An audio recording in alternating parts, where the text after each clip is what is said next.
Oke, kita mulai ceritanya ya. Jadi kisah ini berawal dari kisah nyata ya, tapi teman saya dan saya yang mengalaminya.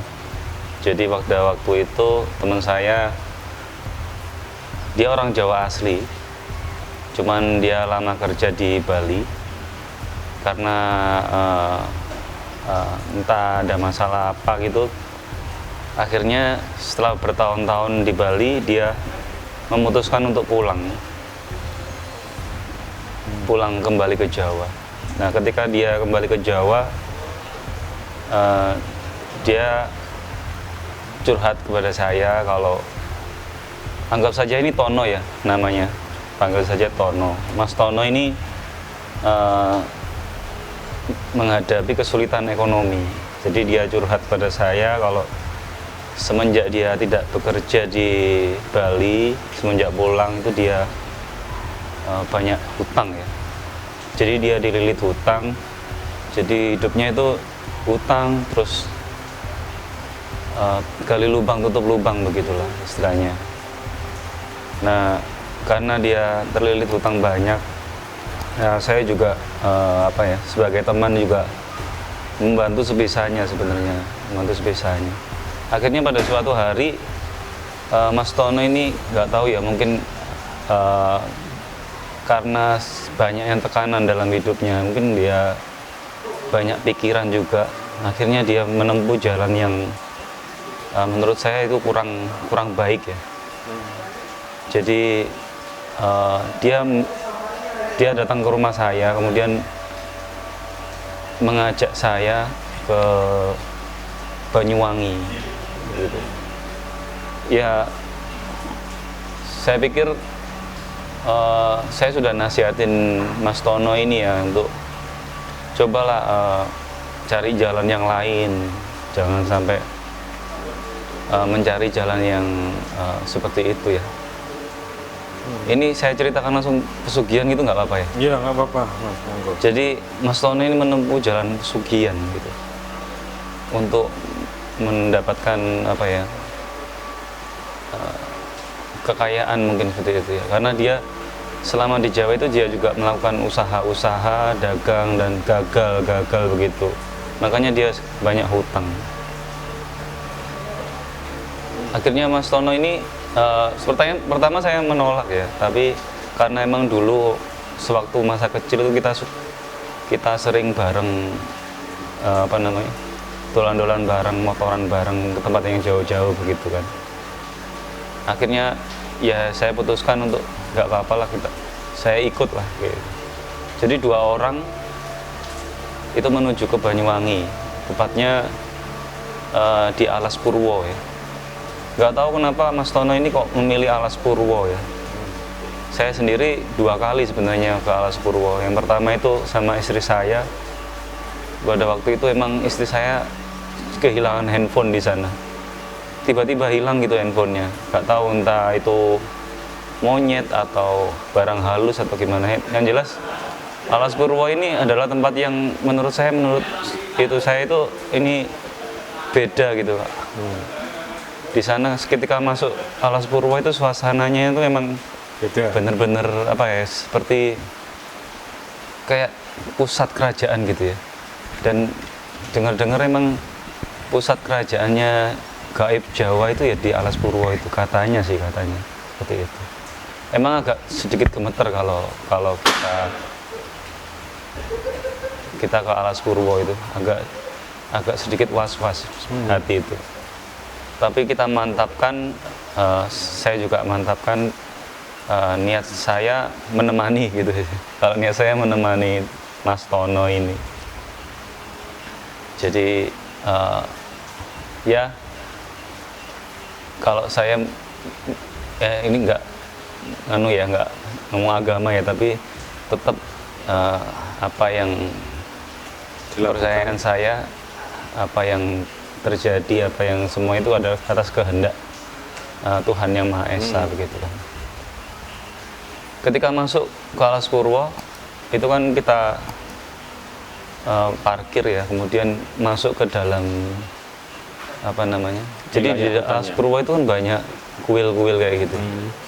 Tapi itu di dalam hutan kuil-kuilnya, dan itu ada banyak gua di situ. Gua apa itu saya lupa namanya.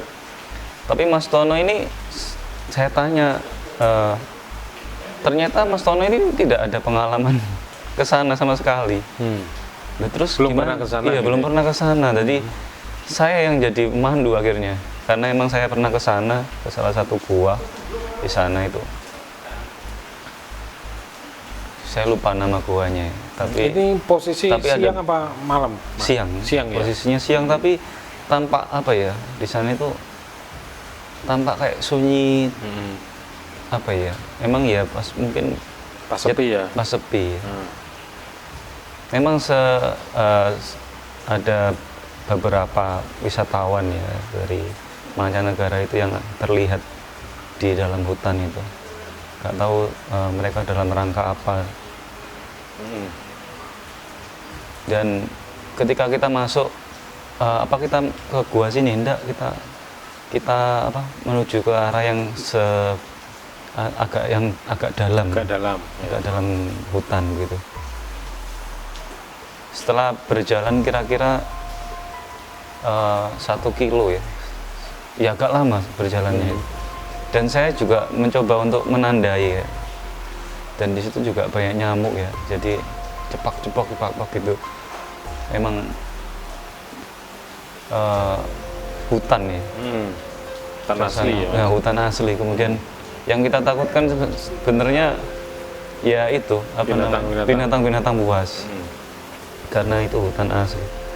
Terus banyak sekali kita jumpai kayak apa namanya? Burung besar itu di atas apa namanya? Di atas pohon-pohon gitu. Terus waktu sudah berjalan? Nah, waktu berjalan kira-kira 1 kilo ya? Yes, kira-kira 1 kilo gitu kan. Ada seharusnya saya kan dulu waktu masuk hutan itu ada kayak petunjuk gitu kan. Petunjuk ini arah kemana itu enggak ada. Saya sendiri heran sampai itu ada apa namanya? Jalan setapak itu terbagi jadi 2. Bercabang iya. Kemudian yang satunya itu ya lurus gitu aja, apa namanya, nggak ada halangan gitu. Yang satunya itu kayak semacam dipagari gitu sama ranting-ranting, kayak ditutup gitu. Ya. Nah, Mas Tono ini mencoba untuk jalan yang ini, yang tertutup itu. Dan ranting-ranting itu disingkirkan gitu kan. Padahal ini posisi Mas Tono ini belum pernah ke sana ya? Belum pernah ke sana, tapi dia memilih tampak yakin sekali, tampak yakin sekali, dan katanya emang dia dimimpiin gitu. Dikasih petunjuk. Ya, selama kerja di Bali itu dia dimimpiin tempat itu katanya. Tempat itu. Iya. Oke. Selanjutnya? Terus akhirnya dia apa namanya? Saya kan di belakangnya gitu kan, dia di depan. Meskipun pada sebenarnya saya yang harusnya di depan gitu. Ketika masuk jalan itu, saya juga ngasih tanda ya, saya ingat-ingat ini pohon ini tempat ini kayak gitu. Banyak apa? Bambu, terus ada yang lewat sungai dan sebagainya. Itu saya merasa sama Mas Tono itu, loh kok kembali lagi ke tempat ini gitu loh. Terus kita coba padahal sudah merasa dilewati gitu ya? Iya, waktu itu ada kayak pohon yang ada kayak buahnya itu di batangnya. Banyak buah di batangnya kayak anggur gitu. Anggur pohon ya. Jadi ada pohon anggur pohon di tengah hutan itu. Itu pohonnya agak besar. Jadi kalau melewati pohon itu, ya ingatlah, ini kita udah lewati dua kali ya. Oh, 2 kali sama ya? 2 kali ini pohon ini kita lewati, kok kita muter lagi ke sini. Akhirnya kita bingung kan? Kita bingung, kemudian di situ itu kayak ada apa namanya? Kayak ada tempat pohon besar akarnya yang itu ya, nggak tahu pohon apa itu. Nah, kita coba berhenti di situ. Berhenti di bawah pohon itu. Nah, kan kita kan capek ya, kan jalan kaki. Saya juga bawa tongkat, takut ada apa namanya, Ular. Iya, binatang-binatang yang nggak buas kayak gitu. Jadi kita coba untuk istirahat lah di situ, di bawah akar-akar pohon besar gitu.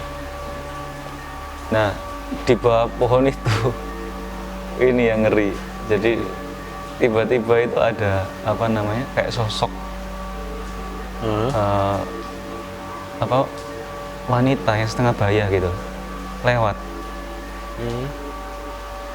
Penampilannya gimana? Penampilannya itu dia mirip orang Jawa, Pakai pakaian iya, adat Jawa. sewek ya. Oh, cewek. Iya, sewek, kemben, gitu. Bukan kemben, sorry. Kayak pakaiannya Jarit gitu ya? Jarit Ibu kita Kartini gitu loh. Yang garis-garis. Oh iya. Yang garis-garis, itu warnanya, garisnya itu warna apa namanya? Coklat apa hijau? Biru-biruan. Oh, biru malah. Kebiru ungu mangsi. Nah, kemudian ya kita mikir loh, kok ada orang lewat sini gitu. Ya pertama kita diem aja karena dia lewat gitu aja kan. Menyapa nggak? Nggak menyapa. Apa namanya, yang Mas Tono itu monggo gitu, monggo gitu. Terus dia kayak senyum-senyum gitu, senyum-senyum. Terus lewat. Tiba-tiba kayak hilang gitu. Lewat di depan gitu, langsung hilang. Iya, lewat di depan tuh hilang. Tapi lewat jalannya itu diingat-ingat sama Mas Tono ke arah sana, bukan ke jalan yang kita tadi mau kita lewati. Oh, ke arah sana. Apa ke arah sana ya, Gung ya? Apa ada orang tadi kan arahnya ke sana, mesti sana ada kayak permukiman. Setelah tahu arahnya ke sana ya, itu kita ikutin. Coba untuk kita ikutin ke jalan setapak, itu jalannya itu semakin apa ya, semakin rimbun. Lu kok nggak ada jalannya, tadi ada jalan setapaknya, tapi kok tambah rimbun gitu. Ini mengikuti jalannya ibu-ibu tadi? Iya, jalannya mbak-mbak wanita tadi yang pakai baju itu, baju jarit Jawa, tadi ya? Iya. Kemudian kan kok tambah rimbun bener sih ini enggak ya, takutnya juga ada ular karena emang rumput itu tinggi-tinggi gitu, terus banyak nyamuk juga. Terus? Nah, pada saat itu ada suara. Suara apa itu? Suaranya itu, suara kalau kita kebun binatang itu suara macan itu. Itu kita udah takut tuh. Gitu. Aduh, itu suara itu bener-bener apa ya, menggetarkan badan gitu. Terasa dekat apa suaranya jauh? Ya semakin mendekat. Akhirnya kita coba untuk sembunyi lari lah. Coba lari atau naik ke atas pohon gitu kan. Coba naik ke atas pohon. Yuk. Akhirnya kita naik ke atas pohon itu. Suara itu semakin lama semakin menghilang, makin jauh. Nah, dari kejauhan itu kita kan di atas pohon yang ya, itu kita melihat lagi penampakan itu ibu-ibu tadi, mbak tadi yang parubaya tadi. Mas Tono udah nggak mikir, kalau saya mikirnya itu bukan manusia, nggak mungkin di dalam hutan kayak gini terus nggak ada jalan setapak, terus dia jalan lewat rumbu-rumbu kayak gitu. Gitu? Iya. Seperti terbang gitu berarti ya? Kakinya nggak kelihatan sih. Oh, nggak kelihatan. Soalnya emang rumputnya itu tinggi-tinggi, rimbun. Cuman yang saya takutkan itu suara tadi emang bener-bener nyata, harimau gitu. Harimau. Kemudian kita ikutin, Mas Tono yang ikutin. Mas nggak istirahat dulu ta? Udah kita lanjut aja, ikutin mbak-mbak yang tadi loh. Aku lihat kok, dia itu kayak lihat terus mbak-mbak itu, tapi aku nggak lihat. Kamu nggak lihat? Nggak lihat loh. Kita ngikutin siapa, lihat mbak-mbak yang di depan itu loh. Loh kok wah ini Mas Tono ini kayaknya ada apa ya? Terhipnotis. Iya, kayak semacam digiring ke arah sana. Saya kan khawatir kan. Mas, kita balik aja Mas. Gitu. aduh nanggung udah Oh, komunikasi tapi bisa. enggak. Mas Agung sama Mas Tono bisa. Iya, bisa kan kita berdua kan. Mas Tono, kita balik aja yuk. Nanggung udah udah sampai sini. Ya ngomong-ngomongnya kan udah lama di Bali, jadi dia agak bahasa Bali gitu. Terus akhirnya ya gimana ya? Saya sebenarnya nyali saya itu ciut. Akhirnya ya ikut aja. Ikut. Karena yang Mas Tono lihat itu nggak saya lihat gitu. Dia lihat lewat sana. Lewat sana kayak digiring gitu. Lewat sana. Tapi jalannya ada nggak? Jalannya nggak ada. Jadi rumbuk gitu kita. Kan, iya. Ya. Rumbuk gitu. Nah setelah itu nggak lama gitu kan menyiba kayak alang-alang pohon rumput yang tinggi itu apa makanannya sapi itu loh. Ya kolonjono kalau bahasanya itu kolonjono. Odot itu ya. Iya. Ya agak takut juga sih karena emang tinggi-tinggi gitu. Akhirnya nyampe di suatu tempat itu kayak ada gua gitu. Gua. Iya, gua. Ya apa ya? Terus dari gua itu Mas Tono itu berhenti di situ, saya juga berhenti di situ. Nah, disitulah dia diberitahu sama apa namanya? Ini dari kacamata saya ya, karena saya itu nggak melihat sekali sosok yang wanita tadi. Kalau tadi pertama emang saya melihat. Ini kalau Mas Tono itu dikasih tahu di tempat ini gitu, di gua. Di tempat ini ada? Enggak, ya tempatnya untuk berdoa itu. Tempat berdoa iya. Gitu. Jadi kayak semacam Mas Tono itu dituntun ke gua itu. Ya saya nggak percaya. Jadi Mas Tono itu doa di situ. Saya juga doa tapi sebisanya. Nggak tahu kenapa setelah itu kayak saya kepala saya itu berat, pusing. Terus habis itu saya udah nggak sadar di situ, di tempat itu. Entah itu iya, entah itu entah itu saya kurang minum atau gimana, tapi tiba-tiba itu saya nggak atau kebius gitu ya. Iya. Bisa jadi ya. Apa ya, aromanya itu emang aroma kayak bakar dupa gitu loh. Di situ sudah ada kayak apa ya, nggak ada orang padahal sebenarnya di situ di tengah-tengah hutan. Terus posisi nggak sadar. Terus setelah posisi nggak sadar itu? Nggak sadar. Ya nggak sadar itu saya sudah kenapa kok? Saya sudah melihat Mas Tono itu udah kayak nganungan saya itu. Mau menyadarkan saya. Udah gelap. Nah, ketika saya membuka mata kembali, itu Mas Tono itu diem di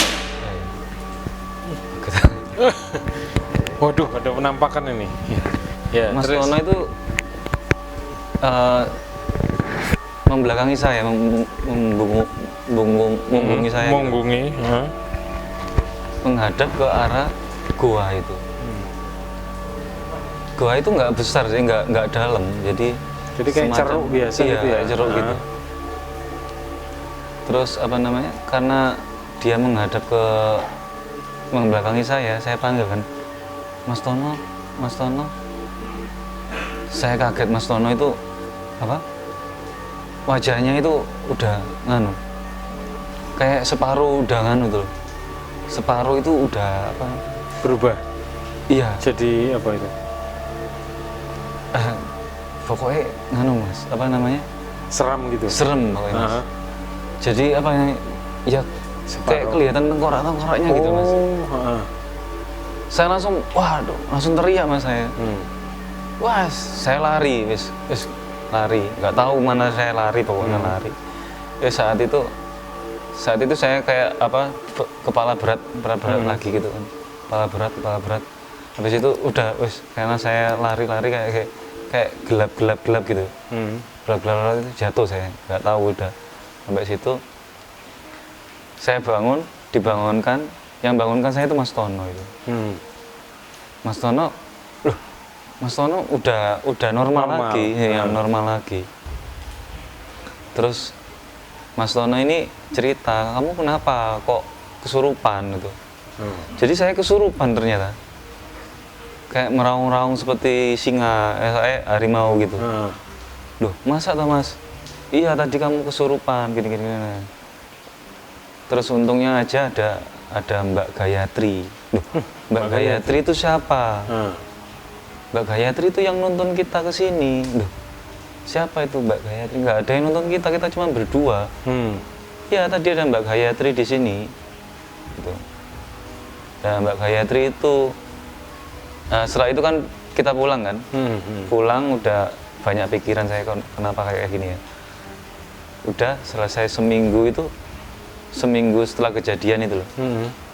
Itu Mas Tono itu tiba-tiba apa ya? Dia bisa dibilang langsung kaya raya lah. Jadi dia menjualkan tanah itu di Bali sana.